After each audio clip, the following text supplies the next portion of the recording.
Hi, all my dear students. Apa khabar? Waalaikum, ni hao ma, ta jiao. Mudah-mudahan semua anak-anak murid cikgu berada dalam keadaan sejahtera, yang sihat, yang cerdas, yang baik-baik sahaja. Okey, hari ini kita nak mulakan pengajian kita tentang pendidikan moral. Apa itu moral? Semua orang tertanya-tanya, apakah itu moral? Orang yang bermoral akan disanjung tinggi. Orang yang punya moral ialah orang-orang yang baik dan terpilih. Orang-orang yang ada moral yang tinggi akan disenangi ramai. Dapat tak keyword situ? Nampak tak apa yang cikgu katakan? Bila kita mempunyai moral yang tinggi, maka kita akan diterima dalam masyarakat. Kita akan jadi orang yang baik-baik. Baiklah, apa itu maksud moral? Moral ni berasal daripada perkataan Latin.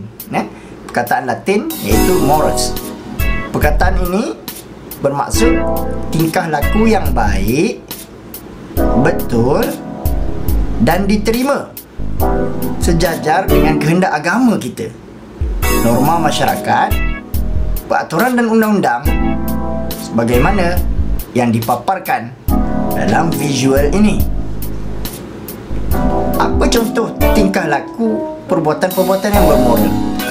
Okey, pelajar-pelajar sekalian, bila kita bantu orang, kita menghormati orang yang lebih tua, kita kasih pada orang yang dalam kesusahan, kita membantu rakan kita yang dalam kesulitan, kita menziarahi jiran-jiran, kita ziarah kawan-kawan kita yang sakit, kita memuliakan ibu bapa kita, kita hormat pada guru-guru kita. Ini adalah antara contoh sifat-sifat dan tingkah laku yang bermoral. Individu yang bermoral ni seharusnya berkelakuan baik, benar dan patut dalam setiap tindakan mereka. Baik, benar dan patut dalam setiap tindakan. Ini adalah asas dalam kita nak menentukan perbuatan itu bermoral atau tidak. Ini 3 elemen yang kita semua kena ingat, yang kita semua kena hafaz, kita semua kena faham. Baik, benar dan patut. Kita tengok satu contoh perlakuan yang baik, benar dan patut, untuk kita fahami. Kita katakan, kita bagi satu situasi. Jeffrey ternampak dua orang rakannya, iaitu Hun Seng dan Irfan, sedang menconteng dinding sekolah. Jeffrey melaporkan tindakan rakannya kepada guru disiplin. Hun Seng dan Irfan telah mengakui perbuatan mereka. Guru disiplin telah menjatuhkan hukuman kepada Hun Seng dan Irfan. Baik, my all dear students, apa yang dapat kita concludekan daripada situasi tadi? Pertama, Jeffrey ada satu person ni, Jeffrey nama dia. Dia nampak dua orang kawan dia, Hun Seng dengan kawan dia tu Irfan. Hun Seng dan Irfan, dia sedang conteng dinding sekolah. Wow, vandalism, right? So pertama kita tengok situasi dia. Kita tengok ada orang tengah conteng dinding sekolah. Jeffrey tengah tengok Hun Seng dan Irfan sedang conteng dinding sekolah. So masa kita nampak sesuatu fenomena sosial, semasa kita nampak sesuatu kejadian, when we are looking on a tragedy, on a situation, inilah satu proses yang kita namakan. Permulaan kita nak cerita pasal moral ni, bila kita nampak satu fenomena sosial, when kita nampak, time tu kita kena analyse macam mana situasi itu diterima di dalam pemikiran kita. Macam mana bila kita tengok situasi itu, kita nak evaluate pada diri kita. When we are looking on that situation, vandalism situation, for example, like the example that I given to you all just now, we have to evaluate. Kita mesti menakul, kita mesti menganalisis situasi itu. Okey, situasi itu. Baik. Kalau dalam cerita tadi, kita tengok Jeffrey nampak Hun Seng dan Irfan tengah conteng dinding sekolah. Lalu Jeffrey melaporkan perbuatan kawan-kawan dia ni kepada guru disiplin. So kita ada dua situation.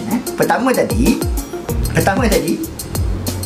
Jeffrey nampak Hun Seng dengan Irfan tengah conteng dinding sekolah. Betul? Pertama. Yang kedua, Jeffrey dia pergi lapor dekat guru disiplin. Tindakan Jeffrey laporkan kepada guru disiplin ni ialah perbuatan yang baik. Ini yang pertama, konsep pertama kena faham. Baik. Dia laporkan. Kalau kita nampak perbuatan buruk depan kita, kita nak lapor pada guru disiplin ke tak? Kalau kita lapor, itu perbuatan yang baik. Kalau kita tak lapor, bererti kita bersubahat. Bila kita tak lapor, bererti kita tidak ambil bahagian untuk menegur mereka. Kan? Bila kita tak lapor pada guru disiplin, itu bukan perbuatan yang baik. Betul tak? Okey? Okey, pertama ini kita nak faham. Kita lapor pada guru disiplin, itu perbuatan yang baik. Kita tengok cerita tadi Jeffrey, dia tengok kawan dia conteng, and then dia report to guru disiplin. Okay, for the next situation, Hun Seng dan Irfan ni, dia dipanggil oleh guru disiplin dia, and then guru disiplin tanya, is it you that do the vandalism?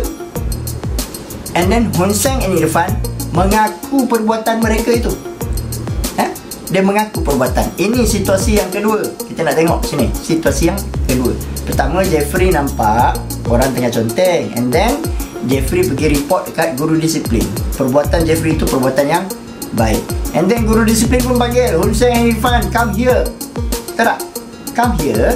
And then, is it you, Hun Seng and Irfan, do the vandalism? Kemudian Hun Seng dan Irfan mengaku yang mereka menconteng. Perbuatan Hun Seng dan Irfan mengaku mereka commit dengan that vandalism, itu kita kata perbuatan yang benar. Beza tak?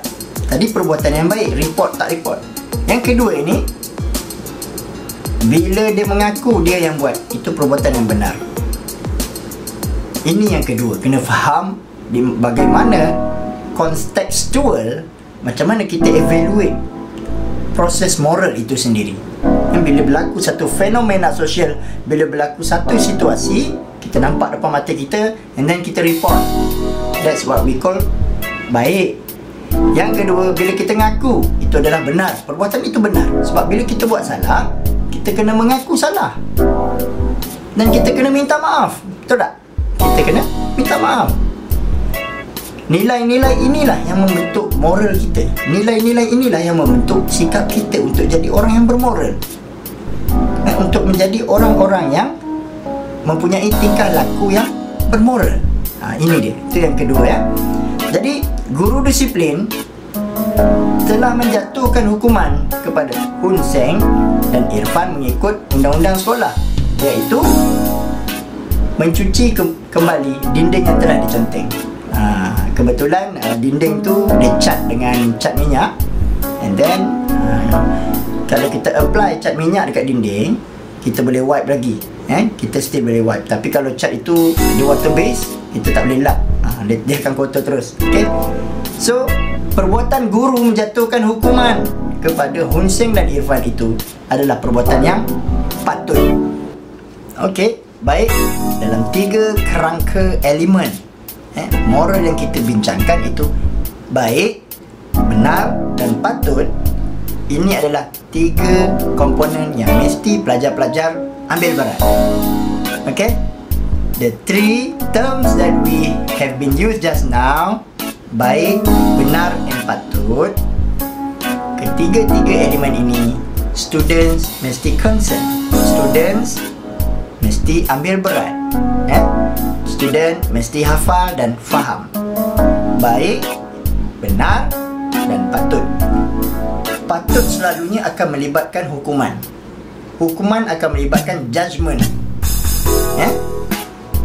Baik adalah perbuatan yang pertama setelah kita melihat kejadian sosial.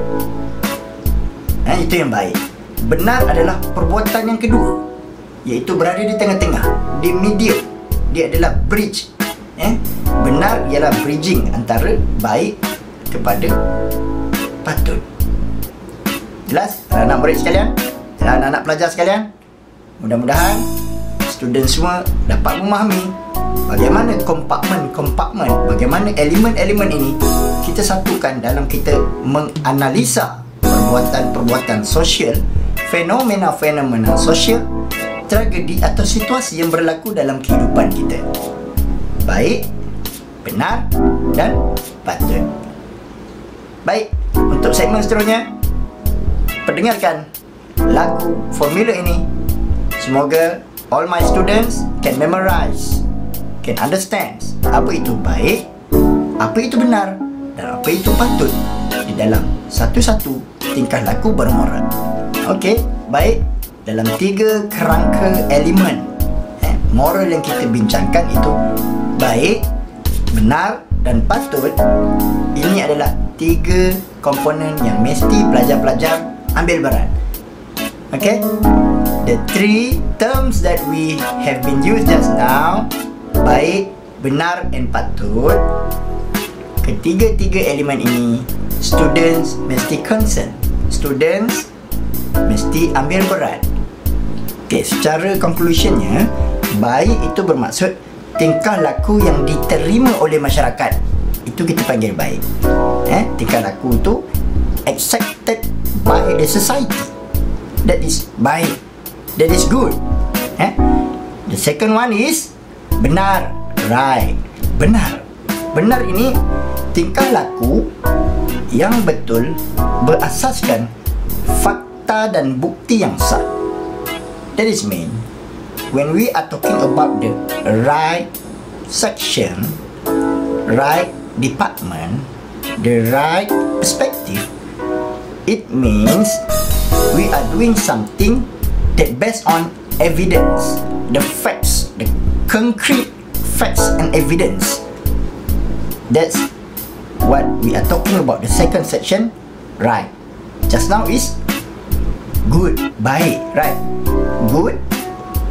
And then the next step is benar, right? Okay.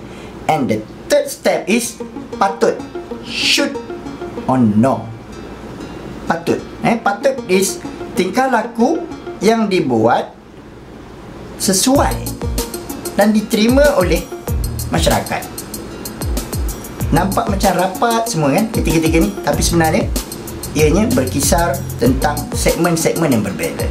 Ini adalah penjelasan secara detail, secara mendalam apa itu baik, benar dan patut.